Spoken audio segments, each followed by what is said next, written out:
Are you still using sample pack risers in your transitions? Why don't you try using a pitch shifter? Here's an example. The main riff in my track is this plucky sounding harp, and the last bar usually sounds like this. And it sounds good, and it's been doing that throughout my track, up until this point. But I want to change it up at the end of this bridge to surprise the listener and do something different. So I've cut off the last bar, and then I've resampled a section of the riff as audio. And then we're going to reverse it.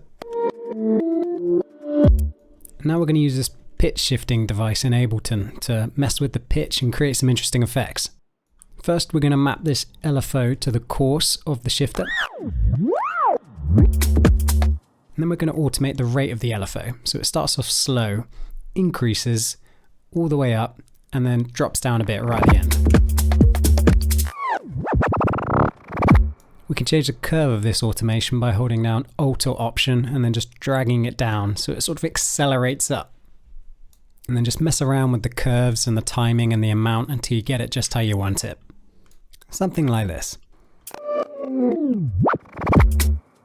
Now we want to automate the dry wet of this shifter, so we've got some of that original signal coming through at the start, so it doesn't sound all detuned and just kind of blends its way into it. This is how mine sounds.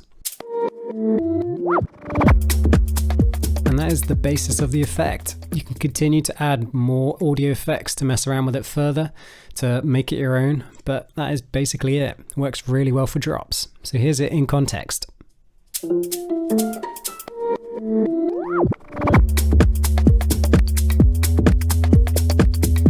Have fun.